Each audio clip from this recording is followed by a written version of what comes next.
So you're a trained assassin with a body count, a government handler, and a kill name that makes entire underworld organizations nervous. You have one rule: keep the two lives completely separate. Then you accidentally get married to a spy and adopt a telepathic child, and now you're making dinner and pretending everything is fine. That's your Briar. That's her life. And the wild part is that the domestic stuff is genuinely harder for her than the killing. Spy X Family works because it understands something most action shows don't. The most interesting version of a dangerous person isn't the one who can't be stopped. It's the one who can end a fight in 4 seconds, but still doesn't know how to make small talk at a dinner party. Yor is one of the most physically capable characters in modern anime, and she spends most of her screen time anxious about whether she's being a good enough wife. That gap is where the entire show lives, and it's also what makes her so much more compelling than a standard assassin archetype. Her background is the foundation for all of it. The garden doesn't recruit sloppy people, it cultivates them. Yor was trained from a young age, which means her violence isn't impulsive or emotional. It's professional. It's clean. She was shaped into an instrument of state-adjacent elimination long before she had the language to understand what normal life even looked like. The shopkeeper didn't hand her a weapon and wish her luck. He built a system around efficiency, discretion, and the complete removal of targets without a trace. What that training gave her was certainty in violence and almost nothing else. No social framework, no emotional vocabulary, no real sense of how people connect outside of mission parameters. If you haven't subscribed to the channel yet, do it now, because this gets a lot more complicated than just she knows how to fight. The Thorn Princess isn't just a code name. It's a whole other version of her that exists underneath the civil servant who struggles to follow a conversation at work. In that mode, she uses stiletto daggers as her signature weapons, but the honest answer is that she can turn almost anything into a problem for whoever she's pointed at. Her physical ability is so far beyond normal human range that the show treats it like a running joke. She'll destroy a wall on accident, send someone flying with a casual swing, and then immediately go back to worrying about whether she said something weird at lunch. That contrast is funny every single time, but it's also doing real character work. The strength isn't just a cool power. It's a constant reminder that she's operating at a frequency other people can't access, which makes the ordinary world feel even further away than it already did. And then the Forger family happens.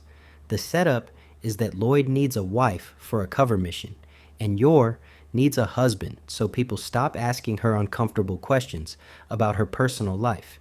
It's transactional. It's supposed to stay that way. The problem is that Yor has never had anything like this before. A space that isn't defined by a mission or a target or the need to disappear afterward. Lloyd and Anya aren't objectives. They're just there every day in the apartment with opinions and needs in little moments that don't fit into any operational framework she was ever given. And without any training for that, she starts caring anyway. Slowly, in the awkward, stumbling way that someone cares when they have no idea how caring is supposed to look. That's when the stakes change completely. An assassin with nothing to lose is a very different problem than an assassin who has started wanting a future. Every mission she runs for Garden now carries a second weight that wasn't there before. Not just the risk of exposure or failure, but the risk of losing the one thing in her life that actually feels like hers. The fake marriage and the fake parenthood become real in exactly the way her training was supposed to prevent, and the show never lets her fully acknowledge it, which somehow makes it land harder. Her missions reflect how seriously Garden operates. This isn't a freelance operation running jobs for whoever can pay. Garden is selective, feared, and functions more like an arm of covert state power than a criminal organization. The targets Yor handles are traitors, political threats, people whose removal serves a larger system that runs on silence. The best kill is the kind no one can prove happened, and that's what she delivers. But the more that professional machine hums along in the background, the more it stands in contrast with everything her home life is asking her to be. At work, she's invisible by design. At home, she's trying to show up. Those two things are pulling in opposite directions constantly, and she has to manage that friction without letting either side see what the other looks like.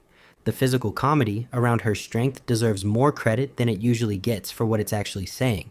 When Yor applies assassin level force to a situation that called for a normal human response, it's not just a visual gag. It's the show pointing at the core issue. She was never taught to calibrate. Precision is for targets. Everything else just gets the full version of her, which is way too much for most contexts. She can dodge rifle fire and intercept attacks that should be physically impossible to track, but she cannot figure out how to respond when someone compliments her cooking. The scale of what she can do and the scale of what she can't do are both so extreme that they loop back around into something almost poetic. The hardest part of her daily life isn't any mission, it's maintenance. Sustaining a believable version of normal requires a different kind of performance than anything Garden prepared her for, because normal asks for vulnerability instead of precision. Parenting asks you to be uncertain. Marriage asks you to be seen. Small talk requires you to offer something real and unscripted, and none of those things have operational precedent for Yor. She handles each one like a problem to solve, which is the only framework she has, and it almost never quite works. And that gap between effort and result is where all the warmth in the show comes from. She is trying so hard to do something that most people take for granted, and you can feel it every time. What makes her dangerous as a character, not as an assassin, but as a narrative force, is that she is finally becoming a real parent and partner while still running operations that depend on her being emotionally invisible. Those two things cannot coexist forever. The family knows something is different about her, but not what. Garden knows she has attachments, but not how deep they go. She's the only one holding the full picture, and the weight of that is getting heavier every episode. The secrecy that used to protect her is now the thing standing between her and the life she's accidentally building.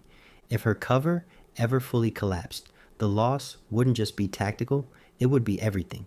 The social structure, the safety of the people she cares about, and the version of herself that exists in that apartment would all be on the table at once.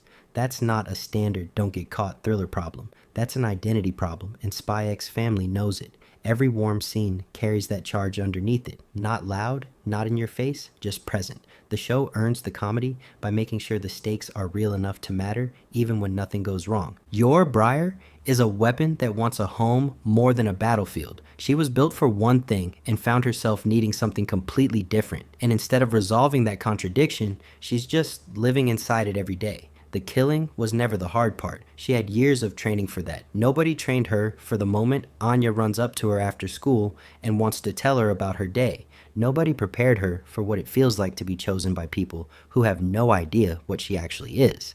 That's the real mission. Not the targets, not the garden contracts, not the Thorn Princess reputation. The real mission is figuring out how to belong to people without the whole thing falling apart. And that's the one she might actually fail at, which is why it's the most interesting one to watch.